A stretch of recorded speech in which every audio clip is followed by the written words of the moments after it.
Oh,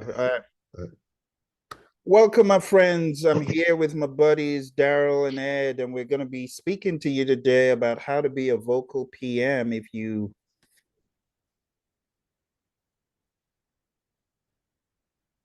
have nothing to say. How can you be a vocal PM? Now, let's break it down. What is a vocal PM?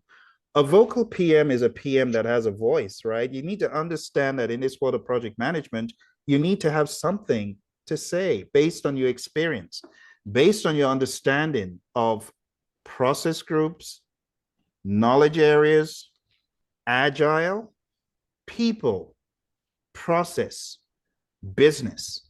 What you have to say as a project management professional is based on your understanding of EI, emotional intelligence, based Mm. on empathy, based on you understanding, okay, we've just had this really heated conversation. I see Daryl has been a little bit quiet. Let me ask Daryl, what are you thinking? What do you have to add? So being a vocal PM is not just you being vocal for yourself, it's you being vocal for others. It's you being a voice for others, like bringing others to the conversation. It's about you bringing sensibility to chaos. So for any project manager who wants to be vocal, it shows that maybe you're not vocal, maybe you're sidelined. That could also be a problem because this is a people business. So, as a project manager, especially a project management professional, get the memo. You are meant to speak. What does it say? The project manager spends 70 to 90% of the time communicating. Now, when you speak, make sure you're speaking sense. Make sure you're speaking fact, not fiction, but also make sure you're speaking for others. Make sure you're bringing a sensibility of process, of order, of structure. Make sure that you're thinking of others and how they will feel. You have some vocal PMs, they're so brash, they might be trying to shut people down. That's not what we're talking about.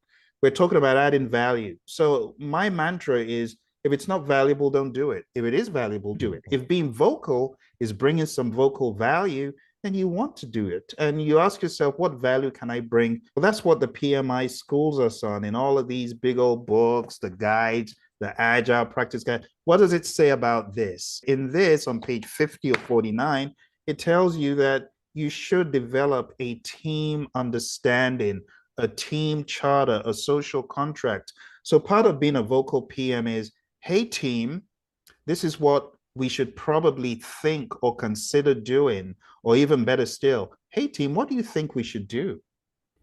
As Mm. opposed to just keeping quiet and let other people just talk without direction. You are bringing management to the project. That's why you're project manager, right? Project management. You're bringing management. What is management?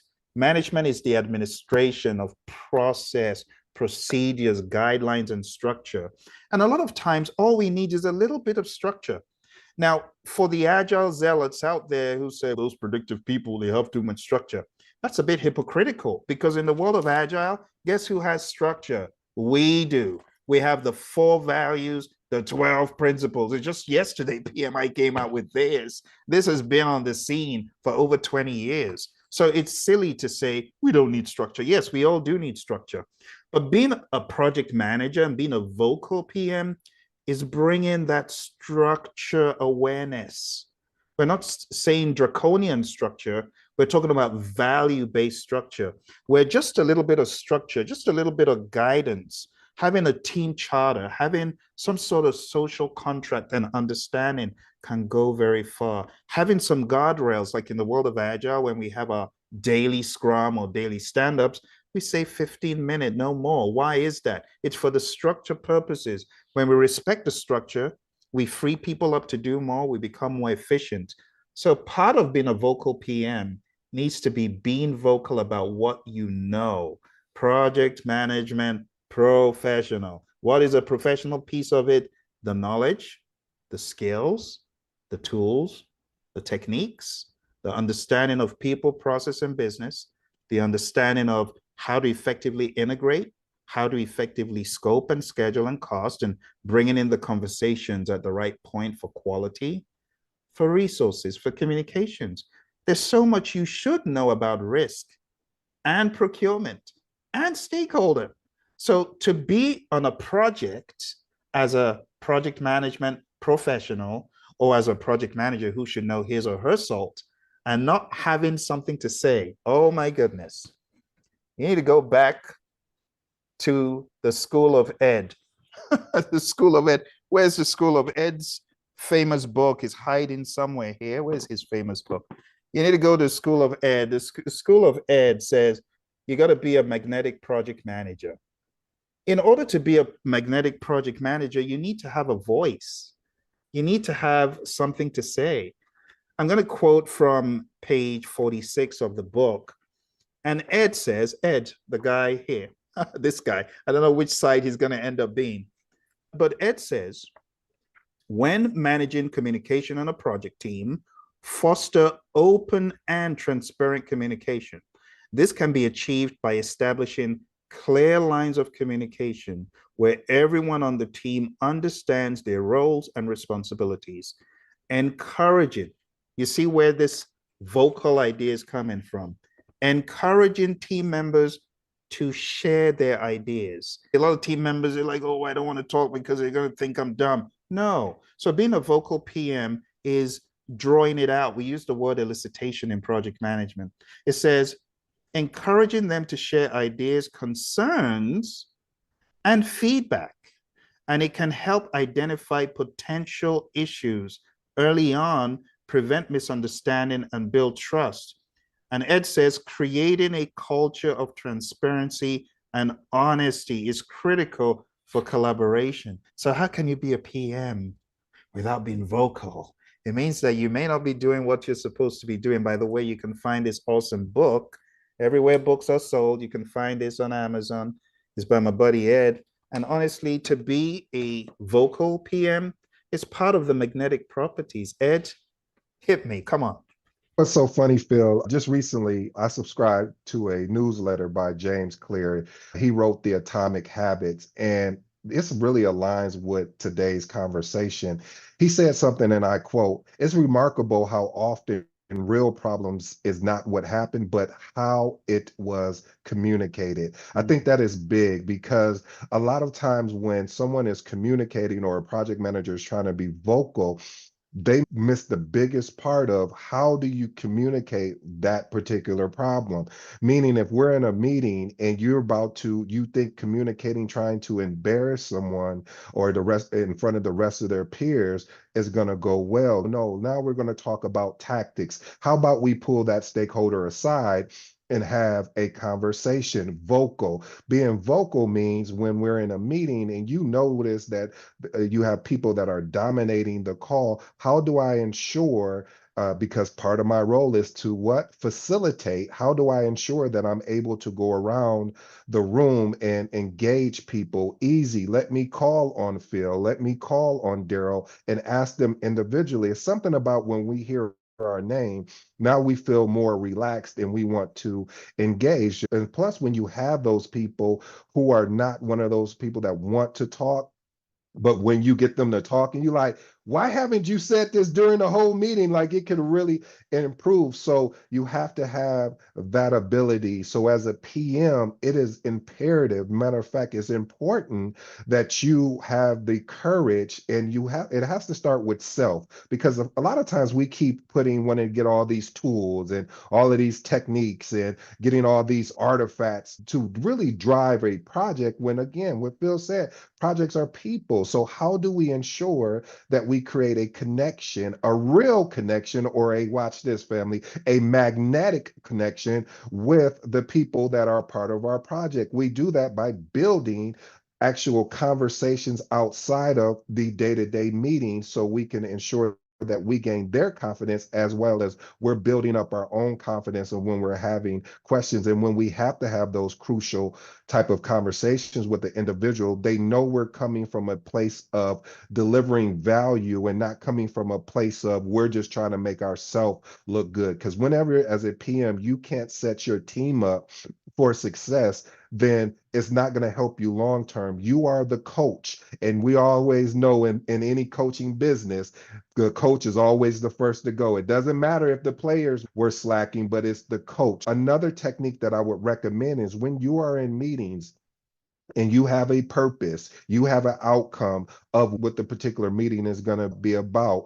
You want to also ensure that when you start having conversations that do not align with what we all agreed upon or what the purpose and the outcome of this meeting, we're going to do something called a parking lot. What is a parking lot? When I was young, Phil, don't judge me, but when I couldn't get into a club that I really enjoyed being at because you had to be 18 or over, we would sit in a parking lot. Back in the day, they would call that parking lot, we're going to call it having a good time. And we would have more fun in the parking lot than we would actually getting into the club. And what I learned there, though, is that sometimes the conversations that were happening inside the club kind of spilt out into the parking lot. What am I saying here? This is when you're in meetings, you want to ensure you have an area called parking lot. What this does is that we want to show the stakeholder, yes, we think what you're saying is important. Matter of fact, it's probably stellar. However, it doesn't align where we're currently at, but that doesn't mean where we're currently going is not going to help us grow. So let me take what you just said and put over here in this parking lot. And then what we'll do is either A, we'll either have another meeting around some of these things if they're all bunched in that same area, or B, if we have the time based on where we finish at this conversation, we start attacking each parking lot item that's on that particular list. Okay, Phil, I'm going to turn it back over to you. Thank you. Ed, that was fantastic. A lot of nuggets. As you were speaking, it just dawned on me, a lot of PMs haven't gotten the memo. You cannot be a PM and say, I just want to stay at the corner of my office sending reports, sending emails, not picking up the phone, not going to people to speak to them. No, that is not it. Hey, newsflash, the PM spends a lot of time communicating. Ed talks about how the top 2%, look at the book very carefully. It's a property you want to have. The top 2% of project managers, as voted by their colleagues and their peers, are those that had superior leadership, communication skills. And part of communicating is exchanging a message, sharing, understanding. If you're a PM and you're not willing to speak, if you're a PM and you don't even remotely understand that you are a catalyst for others to speak, hey, get the memo now. You need to have a voice. And you need to have a voice not just to speak anything, but to speak value, to bring sense to the table. Really understand this. It's hard to find a PM who is truly doing their job and I'm quiet naturally. I don't want to say anything. I'm shy. No, leave your other properties outside of the project. When you come into the project, you are going to evolve. Like the great Richard Branson said, he evolved, right? When he found himself in the epicenter of the project and the organizations he created, he very quickly became someone who speaks. The same for all of you who are project managers and say, I'm naturally not a man or woman of many words. And maybe get off your high horse and how about becoming someone of multiple words of value? I'm not saying just blab, but I'm saying you got to overcome that inertia to speak because it is devaluing your projects. How many of you are project managers that at the office, you're a mouse, but when you get back home, all of the gripes come out? Now you don't have trouble speaking. I used to be like that. Don't be like that. Do your talking in the meeting, right? With respect, right? Ed is saying if it's outside of context, let it be outside of context, but in a parking lot. But you got to develop this mindset of being vocal, being a voice for those that don't have it, being a voice to share the vision where people don't understand and everyone's keeping quiet. No one wants to be honest. I don't get the vision. I don't understand the requirement. I don't understand. You got to be a voice. Daryl, we would love to hear from you, buddy. Speak to us, talk to us. How can someone who is generally not a vocal person be vocal in the job as a PM? Phil, I'm going to play devil's advocate with this situation, depending on how long we have in this conversation. The way I see it is, as a project manager, project management is an art, and you have to master your craft in order for you to be a successful PM in any business or company you are with. However, with a PM that doesn't have anything to say, that may be self-induced because of society today with specific words you can't say throughout the work environment. Like something new that came up, we can't say all hands anymore in the corporate world Oh, because that might be offensive to somebody, or hmm. using specific pronouns or gender. So as a person and as a human being, sometimes it's best not to say anything.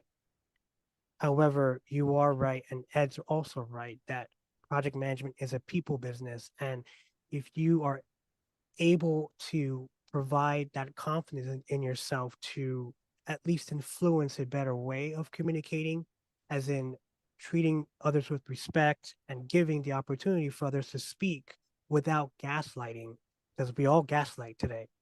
We love gaslighting. That's today. And I get that from my 6-year-old, my 16-year-old daughter.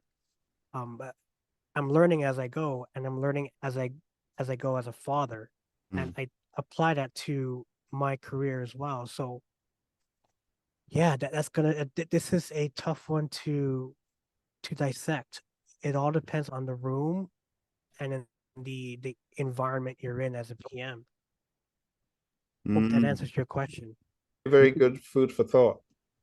Hey, Daryl, I want to expand on that because you make a great point about the climate of conversation. Let's say that a climate of conversation. And what I'm realizing is that it's one of those things too where you have to learn your audience. And how do you learn your audience is by developing relationships with these people. Outside of the day to day, meaning when you get a chance, a 10-minute quick conversation. Hey, how's things? How's the family? Oh, I know you got two sons. How are the two sons going? And trying to get a feel of, where they stand and things of that nature. So really the development of really building a relationship, and it's sometimes it is challenging. You did make some really solid points, and I really believe that the only way that you can grow from those is to learn. So you have to hopefully go into these conversations and build a rapport that lets people know what your intentions are.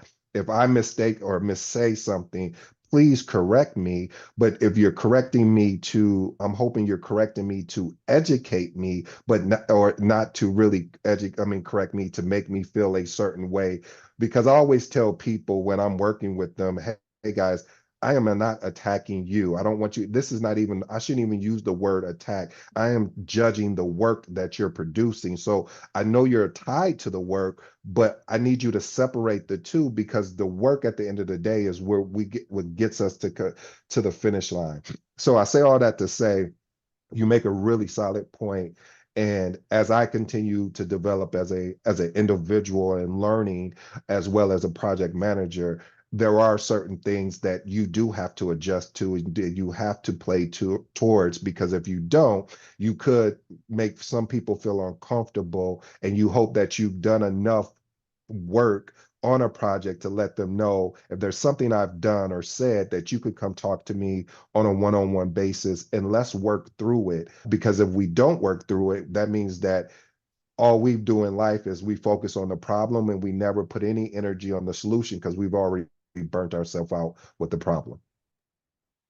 You are correct. However, playing devil's advocate, this is the reason why AI is one of the top topics to talk about, because robots and AI agents don't have feelings. They don't think. Mhm. They don't have that connection of a human being. So it's a cheaper resource than to hire another resource, a human being, to hear all that. With my statement of project management is an art. The reason why I say it's an art because AI showed me it's an art. Because with these investments of trying to learn who you are, learn other people, learning the room. I've been around 41 years of my life and we still haven't got it together. We're still making books about how to treat people. We're still understanding who we are as gender, as how what word offends this person or what word doesn't offend this person. And that's why I feel and I believe that's why AI is playing a huge part in our lives because it takes away all those issues. Very interesting. So do you reckon people will be less offended to hear certain things from AI than humans? What do you think about that? I feel that if we don't regulate AI in a perspective where we keep it as a tool, then AI will eventually take over as someone who's smarter than us. Like right now, if you think about it and if you dig down through history, we are the most intellectual species on Earth besides Mm. apes. So we're building something smarter than us. So that means we're building our successor species in that environment. And that's why we have to have those understanding of having ethics in AI, especially in project management, because what we're investing here, we're investing our time on a weekend to make ourselves a better version of ourselves, to talk about issues that we have experienced and flaws that we have within ourselves. So by using AI, to me, this will help in taking those issues away. Do you reckon that we will not always have the people? I think the people problem, because it's an agile, evolving problem, I think it's always going to be there. I think there's always going to be the possibility of misconstruing what someone said. There's always going to be the ability to offend, no matter how sophisticated we are technology-wise, Daryl. Except we all have microchips in our heads that are regulating what we say. It's We could always actually say that now. Now we could actually say that. And this is in my opinion, this is a good time to be alive Mm, because we're experiencing the AI race with mm. other countries besides us. We could actually say that now. Some dude inserted a microchip into another dude's mind to move something without even touching it. So That's wild. 20 years ago, that was science fiction, and all of us will be laughing about what you just said, Phil. Now Mm, it's true facts of where we're going as far as how AI will play into our lives, both the mm, personal and a business side. Now, absolutely. it, if you really sit down and understand AI and go down that rabbit hole of AI, project managers are very important. California had their AI summit this past week, and believe it or not, the person leading the conversation is a project manager. So as AI is inserted into areas of the business, project management and project managers will be valued at the most during this AI evolution of us. Absolutely. For those who are just joining, you're hearing my buddy Daryl speaking about the world of AI and how it will affect things in the grand scheme. We also have Ed on the call. We're about to round up. So the summary of what you've been hearing and our debate in this topic, how to be a vocal PM when you have nothing to say, it really boils down to if it's value, say it. If it's not value, you might want to hold it close to the vest, especially if value is perceptual in this context. What you have to say, if it's controversial, you might not want to tread that boldly, tread very carefully, and keep what you have in mind as close to the vest as possible. Thank you. All right, my friend. So here's a conclusion. Number one, active listening and summarization is important. Play your role. Number two, be a facilitator, as Ed said. Number three, provide updates. Number four, share insights and learnings. Facilitate problem solving. Provide support and encouragement. Reiterate goals and objectives. Summarize and confirm action items. And engage one-on-one. It doesn't always have to be in the meeting. Thank you very much. We'll see you again in another adventure soon.